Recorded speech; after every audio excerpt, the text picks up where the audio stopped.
And the emotions that you experience, not only as a team, but then that you share with your fan base, with your communities. And, you know, Christian and Brendan, we've worked with Steve Smith, Chris Webber, you know, we got Jalen Rose over there on ESPN. I mean, so all those guys from Detroit grew up as young men, you know, watching and feeling all celebration. So Giannis has no idea, and the Bucks have no idea of the type of young men and women that they've just influenced and sharing in this victory with them. The champagne shower. Let it be known. I am on a 24-hour champagne diet. Yes, come on, Giannis, do your thing. Do your thing. Wow.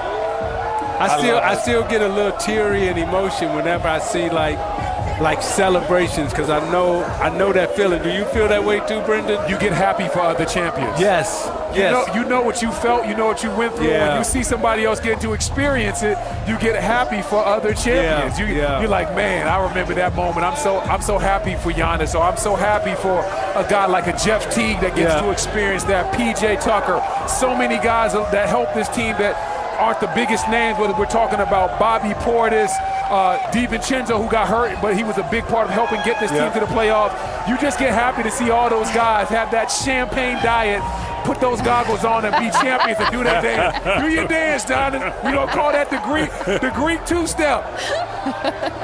Yes, he sir. did, though, Brendan, become the first international player to be crowned Finals MVP since Dirk back in 2011. What is it like to play alongside a once-in-a-franchise player like him?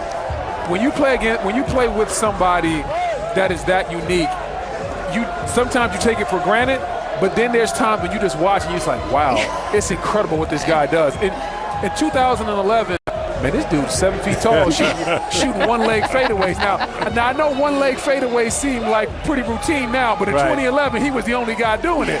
And when you see somebody 7 feet doing it, it's amazing. And it's the same thing with Giannis. When you see somebody 6'11", 7 feet tall, handling the ball in transition, Euro-stepping all around the court, getting assists, but then at the same time making timely blocks and shutting down the basket, making plays above the rim. You're like, what are we really watching here? The guy's nicknamed the Greek Freak, and for a good reason, because on the court he's freakish. Hey, maybe for the dance moves too. Nigerian-born, moved to Greece. He and his brothers hustling on the streets. You know, the way that they came up, just hard grinding. You know, his story is so beautiful. Watching the NBA from afar, wanting to be a champion, talking about these moments. And now three of them are. And then living it. I mean, as you said, all three of them as kids. I mean, it is such a beautiful, incredible, international, inspirational story that has really never happened. I mean, it's the stuff that, fairy tales are made of. Without a doubt. 3D, I want you to weigh in here as well, because Giannis became the 5th lowest drafted player to win a Finals MVP. So what does that say about being underrated, underappreciated, and ending up on top? Well, Kristen, it's amazing because when you're unseen, you're unknown, right? So as he was building his resume, I think, Brendan, you talked about earlier, he didn't come up as a McDonald's All-American. He wasn't a big AAU phenom. He wasn't on anyone's real radar. If you go back, 9-10 years ago, and you saw the first video, you saw the skinny kid playing in maybe Division III or Division IV overseas. So you didn't see what you see today. But what he's shown us, guys, since he's been in the Milwaukee Bucks uniform, he's worked his tail off year after year, working on his game, his body. You remember how skinny he was the first couple of years? Now look at his shoulders, look at his arms. So all the things that we witnessed the last 8 or 9 years is sheer hard work, not believing all the naysay saying you can't do a certain thing on the court. So that's why I'm most impressed in what we're watching today, because each year Giannis has gotten better and better and listened to the coaches around him, and now you see the fruit of his labor. 3D, I'm going to go back to a moment you just reminded me of.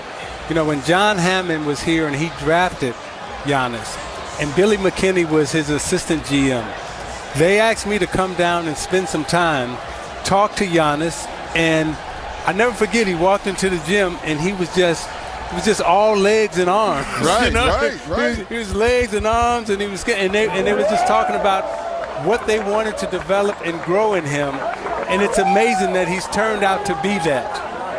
How about Ben Baker? Congratulations, Ben Baker. As well. Marcus Johnson in the background. Yes. And Monty Williams walking into the building, walking into the room in order to congratulate Giannis and his team. Monty's a class act. Like I said, if I'm trying to find a coach to set the culture and set the tone, Monty Williams is the guy for me. Yeah. What can be said of the Suns' run this postseason? What can be said for the Suns' run is that it was incredible. Yes. This is the first time the Suns have been relevant in a very long time. And even though Milwaukee is the champions, we can't forget about what Chris Paul did at this stage in his career. Where Devin Booker ascended to as a young up-and-coming star in this league. What James Jones did as a front office executive to help put all these pieces in place. They have good young players, guys like Cam Johnson that were able to step up. What school did he go to? I think he went to a school down in Chapel Hill where they wear light blue. I might be mistaken. Okay. But still, we have to congratulate the Phoenix Suns. They had an incredible year as well. And at the beginning of the year, nobody had them at this point. So Monty Williams, Chris Paul, Devin Booker, those guys, they did a fantastic job helping get the Phoenix Suns here. It just happened to be the Bucks' year. Let's talk a little bit about the All-Star Chris Middleton as well as we watch him celebrate with his cigar. 3D, you had the opportunity to sit down and speak with him ahead of this opportunity to close out Game 6 at home. I know I've used the word opportunity a lot, but that's what it was. That's what this is, and he is the one that has consistently met or exceeded expectations when the opportunity did present itself. Well, Chris has always been a hard worker as well, guys. Once again, wasn't one of these, highly talented high school kids coming out. Texas A&M believed in him. He went there, had a solid career. We know his resume, guys, being a second-round pick. But once again, when you're in the gym working on your game, you're doing all the little things with no cameras on. That's what we see in Chris Middleton. He's not a rah-rah guy. I think, B, what you called him a couple days ago, Mr. Humble. He's just a humble guy, working hard, goes about his hard hat every day, and Milwaukee appreciates that. And now him and Giannis are on the same page, so I look for him. Is that Drew kissing the trophy? Yeah, I remember that kiss. Hey, Z, I remember that picture. You like kissing the trophy like that, Z? I remember that kiss. You hugging it and you squeezing it. And hey, baby. You're like, hey, baby, I see you, baby. Absolutely. love kissing the trophy. I mean, it's like one of those moments that it's like heaven. Hey, what'd you say? Heaven must be like this. Yes, sir. But you guys brought up Chris Middleton. Just look at his journey.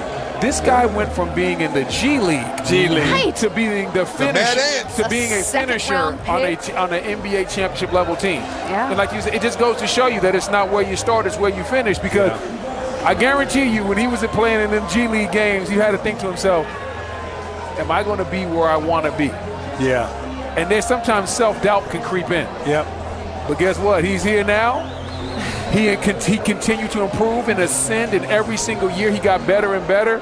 And he's not a guy that's blessed with super athleticism. He doesn't jump out the gym. He's not a rah-rah guy. He's not lightning quick. He just has a mean skill set and knows how to score the ball and knows how to play this game, and he fits well within this offense. And every year he's gotten better and better and better. And now, finally, people are going to see him for what he is. They'll question about him, but now we know he's an all-star. We know he can do it on the big stage, and once again, he's an NBA champion. I mean, you hit on the key thing when you said fit, right? Yeah. Because you don't have to be a superstar, an all-star, but we're seeing how important it is to be a great teammate, to be someone that you can count on, someone who's consistent, comes to practice every day, and just does what the coach asks him to do. That type of consistency, that type of being just a great teammate helps you to become a champion. We've been hit so many times with, you got to be the superstar, you got to be the best. But what winning championships is all about is getting a team and a group together to be great teammates and collectively work together. And Middleton does that. And when called upon, Chris was often the one who hit the big shot or helped keep his team within shooting distance of several of these playoff games. When called on. right? When called on. Not, hey, coach, you got to call my number. It's like, hey, when you call me, I'm going to be ready to go. He and Bobby Portis, great teammates. Let's get back to Drew Holiday for a moment because, as you mentioned earlier, 3D, the Bucks went all in on his acquisition, his addition, and it undoubtedly paid off. Yeah, it really did, guys. And Zeke, I think you and I talked about this yesterday as well. We haven't seen guys pick up 94 feet the way Drew Holiday has done these past 4 ball games.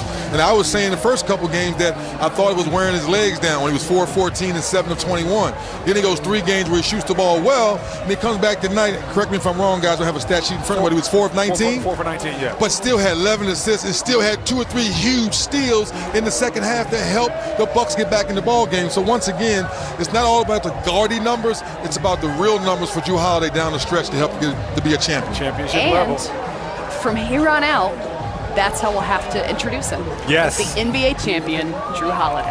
Hey, his game reeks of nothing but versatility. There's some guys when they're not scoring, they're snoring. That's right. Not Drew Holiday. He fills out the whole stat sheet. I'm really excited, by the way, as the show continues because